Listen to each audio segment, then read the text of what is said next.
Assalamualaikum warahmatullahi wabarakatuh. Waalaikumsalam warahmatullahi wabarakatuh. Bismillahirrahmanirrahim. Alhamdulillahi rabbil alamin.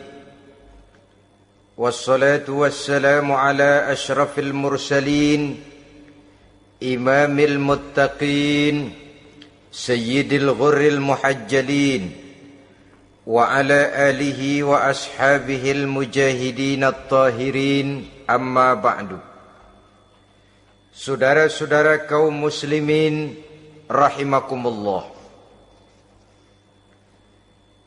Satu hari ketika seorang ulama besar bernama Al-Imam Al-Faqih Abu Lais tengah berjalan-jalan di dekat kota Basrah, berkelumpulah sekelompok orang di dekat beliau. Mereka datang mengajukan satu pertanyaan. Imam, kami ingin bertanya. Di dalam Al-Quran itu Allah Subhanahu wa ta'ala menjelaskan, Ud'uni astajib lakum. Berdoalah kepadaku, aku akan jawab doamu. Mintalah kepadaku, aku kabulkan permintaanmu. Itu dan begitu janji Allah di dalam Al-Quran. Kami, kata orang-orang tadi, sudah lama berdoa kepada Allah. Tapi kenapa sampai sekarang doa kami ini belum dikabulkan? Katanya, ud'uni astajib lakum. Kalau kamu berdoa, aku jawab, aku penuhi, aku kabulkan doamu. Itu janji Allah. Kami sudah lama berdoa pagi, sore, siang, malam. Nyatanya sampai sekarang doa kami belum dikabulkan. Ini bagaimana? Apa ayat Quran salah? Apa Tuhan lagi lempengan gak denger?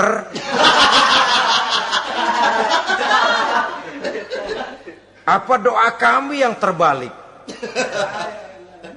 Kelihatannya sepele saja ini. Doa tidak didengar oleh Allah. Permohonan tidak dijawab, tidak dikabulkan oleh Allah.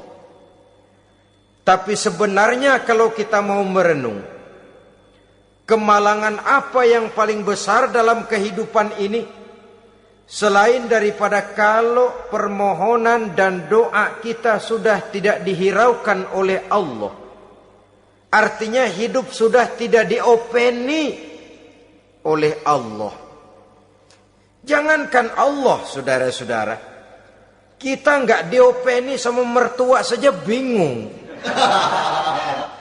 Ini mertua diem aja, kalau saya salah apa salahnya, kalau ada yang dikepengenin apa kepengenannya, boyak ngomong kenapa diem begitu. Ini tidak diopeni oleh Allah. Kemalangan apa yang lebih malang selain daripada kalau doa sudah tidak didengar oleh Allah.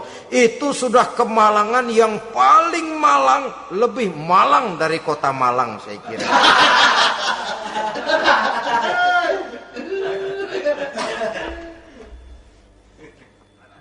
Menghadapi pertanyaan ini, Imam Al-Faqih Abu Lais senyum. Lalu beliau berkata, tuan-tuan, tahu kenapa doa tuan-tuan tidak dijawab, permohonan tidak dikabulkan, Allah sudah tidak memperdulikan tuan-tuan ini? Kami tidak tahu, Imam, maka kami bertanya. Begini, hati tuan-tuan itu mati. Dari hati yang mati, channel tidak nyambung kepada Allah. Dari channel yang putus tidak ada getaran strom, bagaimana akan timbul gejala? Hatimu mati, jadi pantas kalau doa tidak dikabulkan, permohonan tidak dipenuhi, doa tidak terjawab, hatimu mati.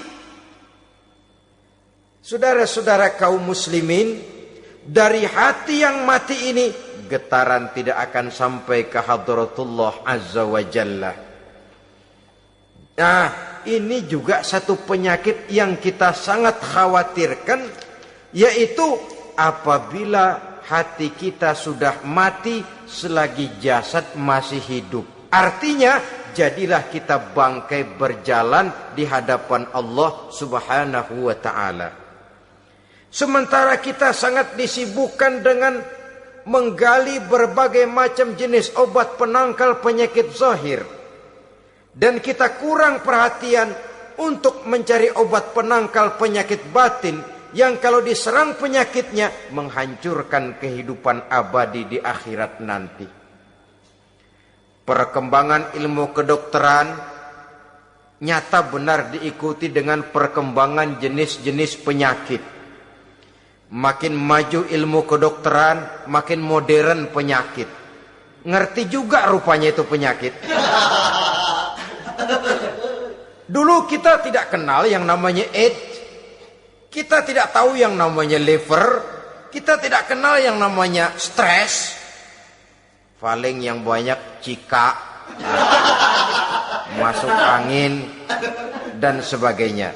Tapi baiklah, penyakit-penyakit batin yang menyebabkan hati menjadi mati, dan dari hati yang mati, doa tidak naik, tidak didengarkan oleh Allah subhanahu wa ta'ala.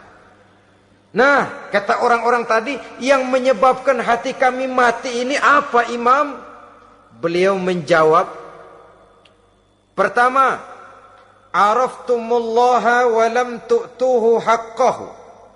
Yang menyebabkan hatimu jadi mati, pertama, kamu kenal benar kepada Allah, tapi haknya untuk disembah, kewajibanmu untuk menyembah, tidak pernah kamu laksanakan.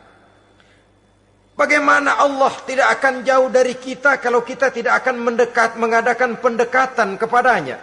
Dan pendekatan kepada Allah hanya bisa kita tempuh melalui jalur kegiatan ritual ibadah. Allah akan terlalu jauh apabila kita hanya membicarakannya lewat filsafat dan renungan yang mendalam. Tapi Allah akan dekat dan terasa hadir dalam hidup apabila kita dekati ia dengan pelaksanaan ibadah kepadanya. Kamu kenal Allah, tapi hakmu untuk menyembah, kewajibanmu untuk menyembah, haknya untuk disembah, tidak pernah kamu laksanakan. Kalau soal Allah kita kenal bukan main. Bahkan tidak hanya kita mengajarkan kenal juga kepada anak-anak kita. Kalau ditanya siapa pencipta matahari, bulan dan bintang? Allah. Siapa pencipta lautan, gunung, hutan belantara dan sungai-sungai? Allah. Siapa pencipta bumi, matahari dan sebagainya? Allah. Sembahyang apa enggak? Bagaimana nanti?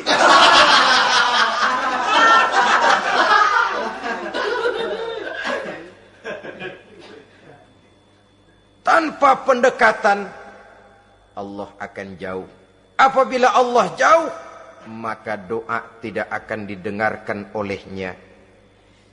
Oleh sebab itu, logika mengajarkan kepada kita, berpayahlah dulu, wa mal ladzatu illa ba'da ta'ab, innama al-usri yusra. Di balik kesulitan menunggu kemudahan. Nikmat baru akan terasa, kelezatan hidup baru akan terasa setelah kita jerih payah banting tulang peras keringat. Rasanya memang lebih nikmat sepotong singkong hasil cucuran keringat sendiri ketimbang roti dijejelin orang. Ini berarti kita ingin mohon pertolongan kepada Allah, sementara dengan Allah sendiri kita jauh. Sama saja dalam kehidupan kita analoginya, saudara-saudara. Orang tidak kenal kepada saudara, tahu-tahu jauh dari saudara, tahu-tahu datang mau minjem duit. Apa kesan saudara? Enak aja, kenal enggak, dekat enggak, datang-datang mau minjem duit. Emang duit percetakan bapak lu?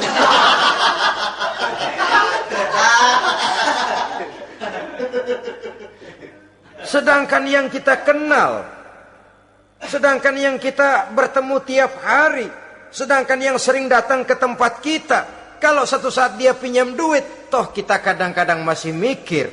Apalagi datang nggak pernah, berkunjung nggak pernah, ngobrol nggak pernah. Apalagi kenal juga nggak pernah, datang-datang mau minta. Macam apa? Datang nemuin Tuhan setahun 2 kali. Idul Fitri, doang sama Idul Adha. Doa cerewet banget. Apa aja diminta. Saudara hadirin, bagaimana doa akan kabul, permohonan akan dijawab?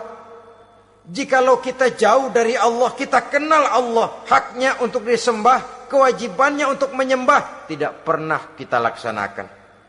Itu yang menyebabkan hati kita lalu menjadi mati.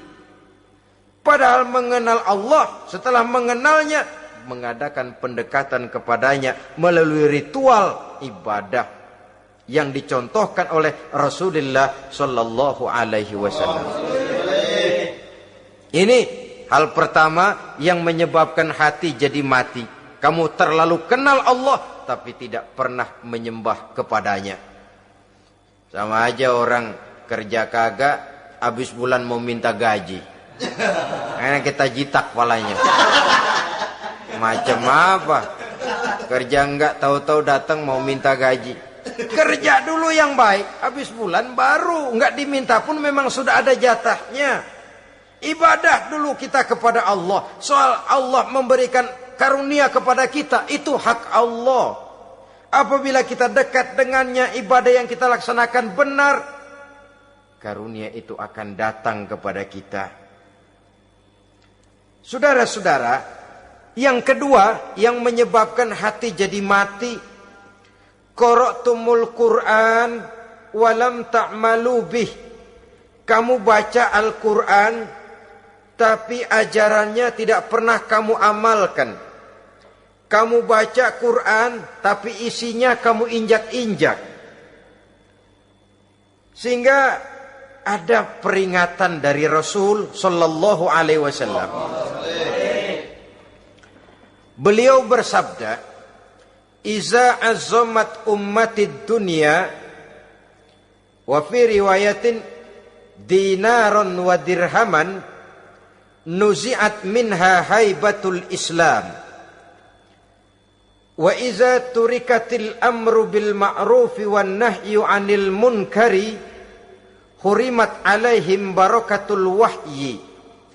Wa iza tasabat ummati saqatat min 'ainillah." 3 peringatan keras, tapi yang merupakan gejala penyakit kita umat Islam, diperingatkan oleh Nabi kita. Pertama, iza azzamat ummatid dunya, apabila umatku telah terlalu mengagung-agungkan dunia, apabila umatku telah jatuh menjadi umat yang materialistis, segalanya diukur dari sudut keduniaan saja, nuzi'at minha haibatul Islam, maka akan dicabutlah dari mereka kehebatan agama Islam.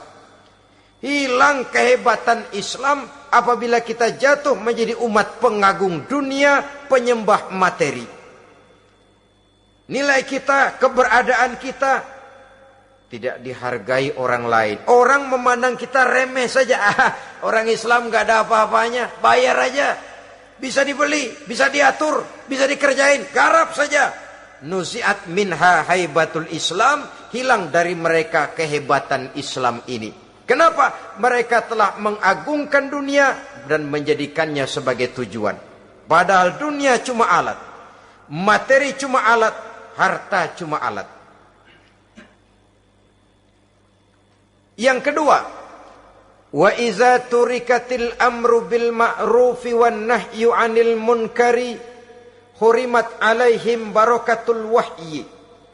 Apabila telah ditinggalkan amar ma'ruf dan nahi munkar, maka hilanglah keberkahan wahyu. Ini yang ada hubungannya dengan masalah kita. Kita baca Quran, kita tidak amalkan isinya. Bagaimana hati tidak jadi mati? Amar ma'ruf dan nahi munkar ditinggalkan orang, hilang keberkahan wahyu. Pada saat itu boleh jadi Quran ada, tapi cuma tinggal tulisan saja. Islam ada, cuma tinggal sekedar nama saja. Diseminarkan, disimposiumkan, dimuktamarkan, tapi tidak dijabarkan dalam kehidupan sehari-hari. Apabila amar ma'ruf dan nahi munkar telah ditinggalkan orang, hilang keberkahan Quran itu. Akibatnya apa? Apabila amar ma'ruf tidak lagi digalakkan orang, nahi munkar tidak dilaksanakan orang, lalu orang menilai sesuatu menurut seleranya sendiri. Mana yang ma'ruf, mana yang munkar, tidak ada lagi patokan utama. Kalau baik kata otaknya, dia kerjakan. Tidak baik menurut otaknya, dia tinggalkan. Agamanya adalah otak, berhalanya adalah akal. Akhirnya umat kehilangan pedoman. Tidak lagi jelas mana batas yang ma'ruf, mana batas yang munkar. Dalam kondisi sedemikian, akhirnya akan terjadi penjungkiran nilai. Paling celaka nantinya, yang ma'ruf malah dianggap munkar, yang munkar malah menjadi ma'ruf. Peringatan ketiga dari Nabi, wa iza tasabat ummati saqatat min ainillah. Apabila umatku sudah saling berbantahan, apabila umatku sudah saling caci memaki, saqatat min ainillah, jatuhlah mereka dalam pandangan Allah Subhanahu wa taala.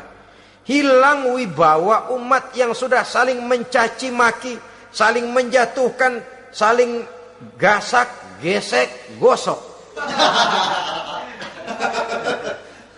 Justru agama menganjurkan kita ini saling asah, asih, asuh.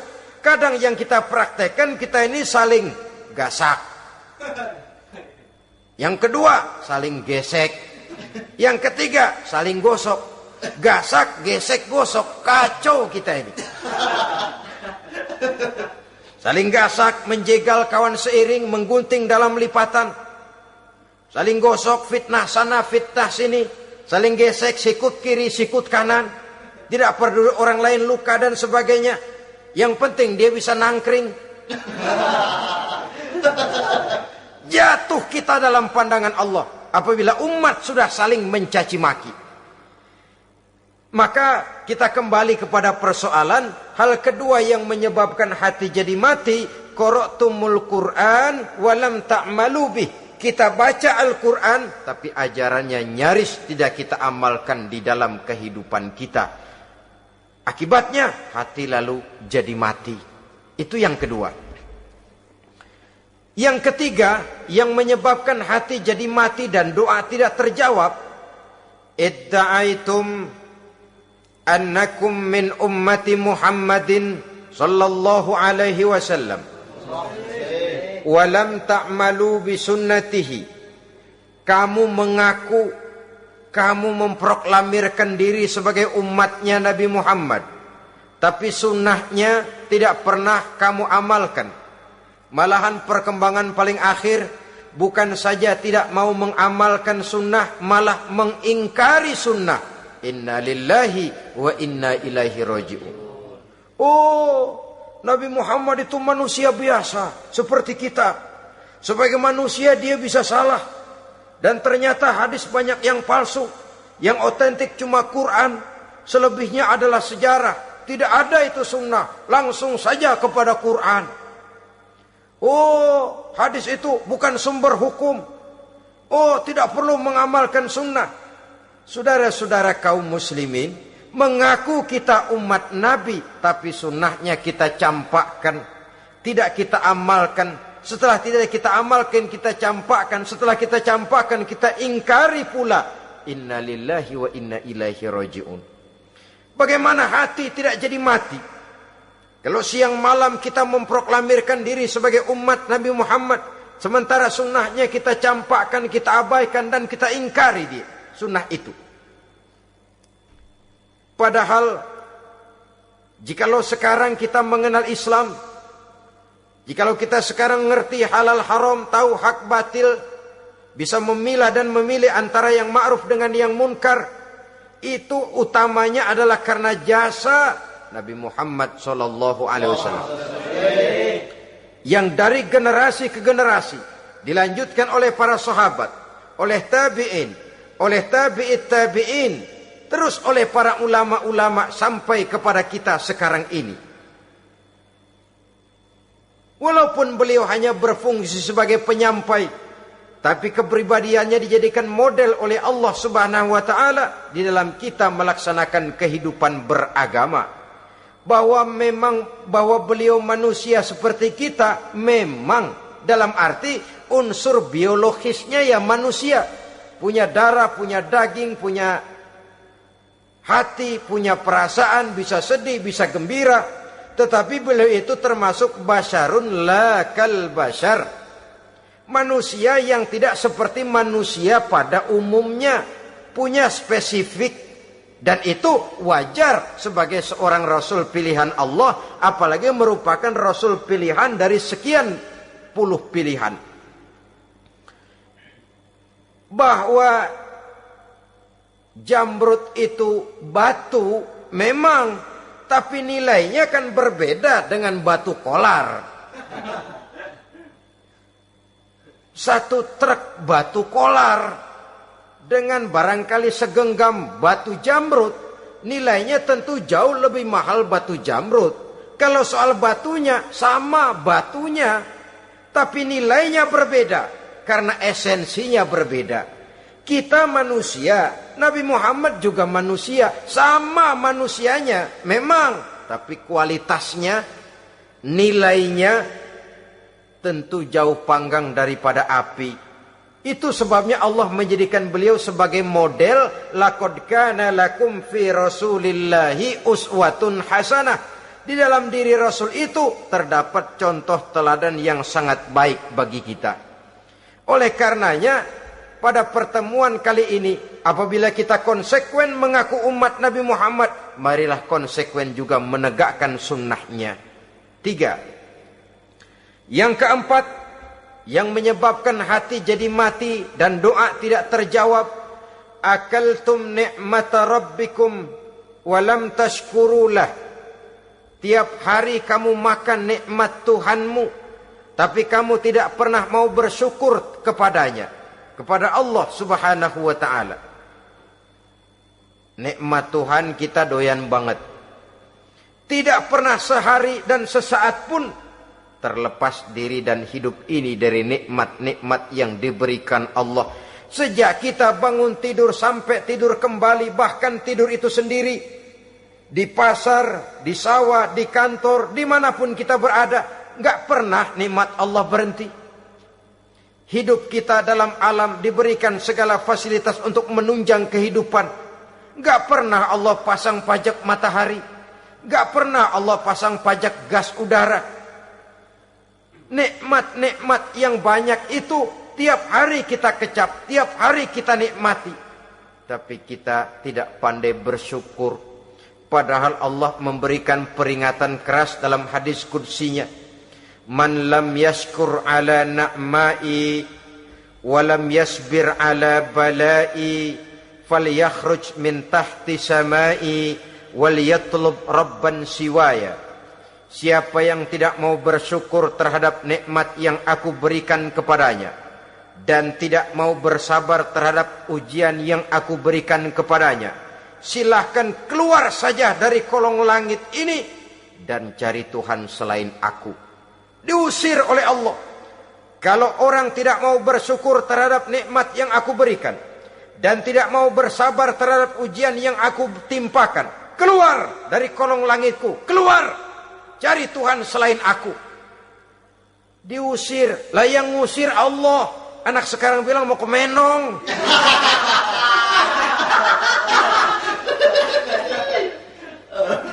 Kalau diusir kita dari Jakarta, masih bisa pindah ke Bandung. Diusir kita dari Bandung, bisa pindah ke Jogja, Solo. Diusir kita dari Indonesia, bisa pindah ke Singapura, Malaysia.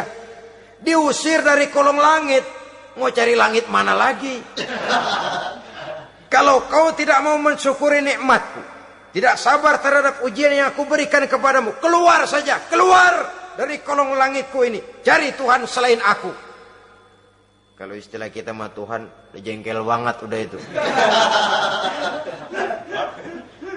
Nikmatku, nikmat yang aku berikan kau makan, tapi kepadaku engkau tidak pernah mau bersyukur. Saudara-saudara kaum muslimin rahimakumullah, wajar. Kita dulunya tidak ada, sekarang ada, nikmat. Susunan biologis manusiawi kita demikian cantik, nikmat. Tinggal di bumi, fasilitas yang kita perlukan disediakan, tinggal kemampuan kita mengelolanya. Nikmat. Diberikan kita otak yang membedakan kita dengan binatang, nikmat. Diberikan kita agama, diutus para rasul untuk jadi model dalam kehidupan kita, nikmat. Kalau cara kita emang kurang apa sih? Apa yang kurang, hai manusia? Engkau tidak ada, aku adakan. Kalau aku perintahkan kau tinggal di bulan, mungkin kau tidak akan sanggup hidup. Begitu lahir juga kelepek-kelepek habis. Ya nggak ada HO2 toh di bulan. Mau ngisap apa? Aku tinggalkan kau, aku perintahkan tinggal di permukaan bumi. Alamnya indah, fasilitas serba menunjang. Nikmati semuanya, semuanya untuk kamu, semuanya. Satu pintaku, syukuri nikmat yang aku berikan kepadamu. Ya bukan cuma syukur dalam ucapan, syukur dalam perbuatan. Banyak nikmat yang diterima, makin banyak dia sujud, makin banyak dia ruku, makin banyak dia mengadakan pendekatan kepada Allah. Syukur dalam artian berupa tindakan dan perbuatan, mempergunakan nikmat sesuai dengan kehendak yang memberikan nikmat itu sendiri kepada kita. Saudara-saudara kaum muslimin rahimakumullah, ini penyakit yang keempat. Kamu makan nikmat Tuhanmu, tapi kamu tidak pernah pandai bersyukur kepadanya, mensyukuri nikmat yang diberikan tadi. Bagaimana hati tidak jadi mati? Kita sibuk mempersolek jasmani, mencari obat penangkal penyakit zahir. Maka yang ramai di zaman sekarang, saudara lihat, salon, fitness, senam, macam-macam jenis. Tidak ada salahnya dan tidak ada jeleknya. Tapi kalau itu sampai melupakan kita kepada memperindah batin, memperbaiki jiwa, artinya bukankah kita perlahan tapi mempersiapkan diri menjadi bangkai berjalan di hadapan Allah. Dengan operasi plastik, yang pesek jadi mancung, yang sipit jadi belok,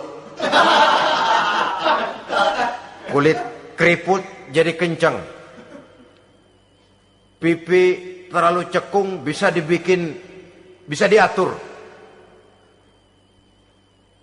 Saudara-saudara, tapi kalau hati yang rusak, jiwa yang rusak, kemana lagi kita akan berobat kalau bukan kepada agama? Maka hati itu jadi mati apabila kita selalu memakan nikmat Allah dan tidak pandai mensyukuri nikmat itu. Dari hati yang mati tidak akan ada getarannya. Oleh sebab itu doa tidak terjawab.